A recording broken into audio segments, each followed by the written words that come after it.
और अब जो उदाहरण बाकी देशों के सामने है वो है भारत, क्योंकि इस बार अमेरिका नहीं बल्कि भारत ने चाल चली है। और ऐसी चाल चली है कि अमेरिका की सबसे बड़ी टेक कंपनियों की नींव हिल गई है। गूगल, एप्पल, माइक्रोसॉफ्ट जैसी दिग्गज कंपनियों की बुनियाद तक कांप गई है और अमेरिकी राजनीतिक गलियारों में सन्नाटा छा गया है। अपने पेंटागन से कह दिया है, भैया ये तो क्वाड वार्ड जो है ना, इसको अब समेटो। अब इस क्वाड का हमें कोई यूज नहीं है।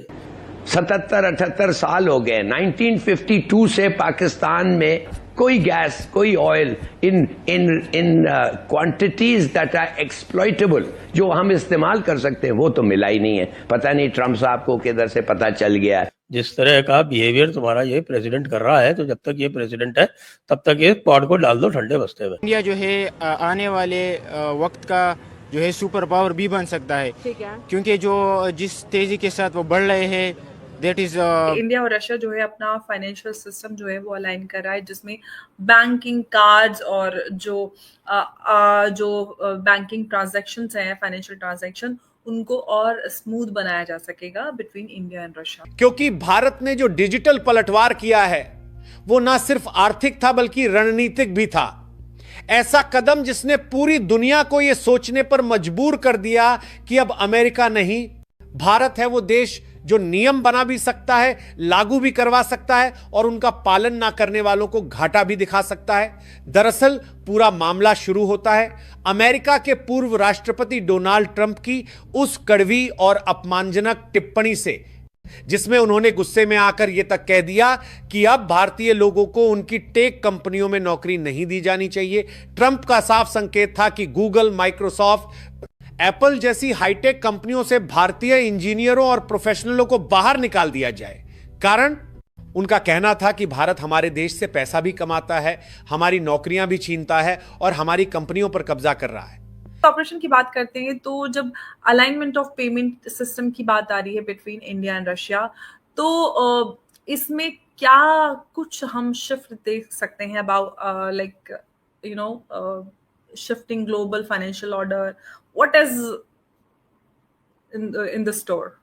देखिए अमर जी, भारत और रशिया के बीच में यूक्रेन वॉर के पहले हमारा ट्रेड होता था $10 बिलियन से ऊपर नहीं जाता था, जिसमें हम रशिया से कम 3 या 4 बिलियन का एक्सपोर्ट करते थे, $6 बिलियन का इंपोर्ट करते थे। टोटल ट्रेड $10 बिलियन से ऊपर नहीं था।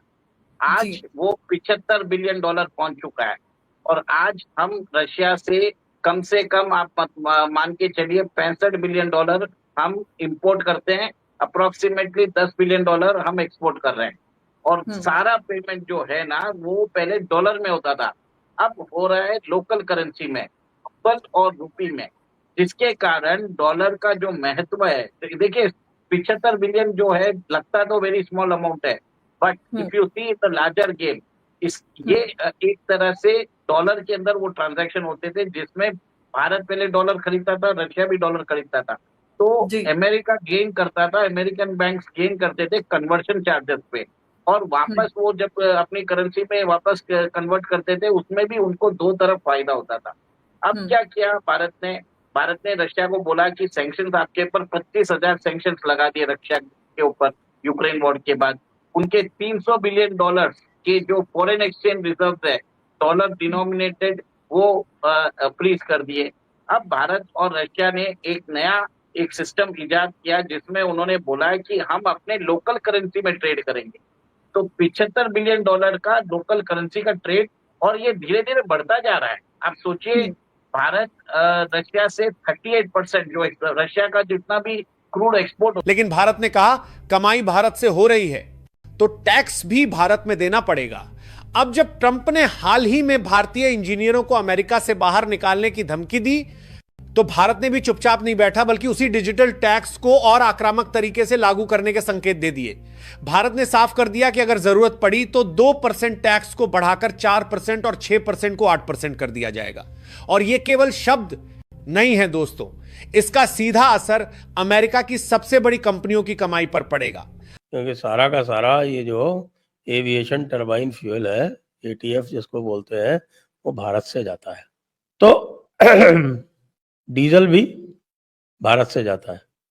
अब ये भी बड़े आश्चर्य की बात है कि इतना बड़ा स्वयं इतनी बड़ी इकोनॉमी होते हुए भी वो इंपोर्ट करता है भारत से इस तरह के प्रोडक्ट्स। क्यों करता है? क्योंकि सरलता होती है, वहाँ कैपिटल इन्वेस्टमेंट भी तो चाहिए। ये जितनी बातें कर रहा है एक दूसरे से सबको जो है रगड़ रगड़ के कह रहा है कि 500 बिलियन डॉलर ये इन्वेस्ट करेगा, 350 वो इन्वेस्ट करेगा। भारत ने कहा कि हम तो एक पैसा इन्वेस्ट करने वाले नहीं हैं। भारत कुछ भी इन्वेस्ट अमेरिका में नहीं करेगा। अगर अमेरिकन कंपनीज को इन्वेस्टमेंट करना है तो वो भारत में इन्वेस्टमेंट करने के लिए उनका स्वागत है। हम आपके यहाँ सरकार की तरफ से हम कुछ नहीं कहते, बाकी प्राइवेट लोग जो हैं वो जो भी इन्वेस्ट करना चाहें वो करें। अब चाइना ने मौका ताड़ा। चाइना ने जैसे ही देखा कि भाई ये भारत और यूएस का तो एक तरह से ट्रंप ने भारत और यूएस के रिलेशनशिप का तो बाजा बजा। आपको जानकर यह भी हैरानी होगी कि जब भारत ने यह टैक्स लागू किया तो अमेरिका ने तुरंत WTO यानी वर्ल्ड ट्रेड ऑर्गेनाइजेशन में शिकायत कर दी। अमेरिका का कहना था कि भारत का डिजिटल टैक्स भेदभावपूर्ण है और उनकी कंपनियों को टारगेट करता है। लेकिन भारत ने वहां भी दमदार जवाब दिया। भारत ने कहा कि यह टैक्स किसी एक देश की कंपनियों पर नहीं बल्कि उन सभी विदेशी कंपनियों पर लगाया गया है जो भारत में डिजिटल तरीके से कमाई करती हैं, चाहे वो अमेरिका की हो या किसी और देश की। और यही वजह रही कि V2 में भी भारत की नीति को अंतर्राष्ट्रीय स्तर पर वैध ठहराया गया और अमेरिका वहां भी हार गया। आइए आंकड़ों की बात करें तो अकेले गूगल हर साल भारत से लगभग 400,000 करोड़ की कमाई करता है, Amazon 135,000 करोड़, एप्पल 1,000 करोड़ से ऊपर और मेटा यानी फेसबुक और इंस्टाग्राम 15,000 करोड़ से ज्यादा का रेवेन्यू जनरेट करती हैं। इन सभी कंपनियों का मिलाकर देखा जाए तो भारत से इनका कुल वार्षिक रेवेन्यू ये कार 1.2 लाख करोड़ से भी ज्यादा है। और अब अगर भारत इस टैक्स को डबल कर दे, ट्रंप बाबू वापस यू टर्न मार रहे हैं, लेकिन अब क्वाड वाले कह रहे हैं कि अब हम क्या करें। और साथ में मैटर कॉम्प्लिकेट और भी हो गया है, क्योंकि ताइवान का डिप्टी फॉरेन मिनिस्टर कह रहा है कि भाई रशिया तो अब हमको ताइवान को इन्वेड करने वाला है, हमारे ऊपर आक्रमण करने वाला है। मजे की बात यह है कि अब भारत ने सूचना दी है, ऐसा मेरे सूत्र बता रहे हैं कि भारत ने पेंटागन से कह दिया है भैया ये तो क्वाड वार्ड जो है ना इसको अब समेटो। अब इस क्वाड का हमें कोई यूज नहीं है। जिस तरह का बिहेवियर तुम्हारा ये प्रेसिडेंट कर रहा है तो जब तक ये प्रेसिडेंट है तब तक ये क्वाड को डाल दो ठंडे बस्ते में। अच्छा, भारत ने कहा क्वाड को डाल दो ठंडे बस्ते में, उधर दूसरी तरफ ये आपको पता है कि कुछ भी बोलता है।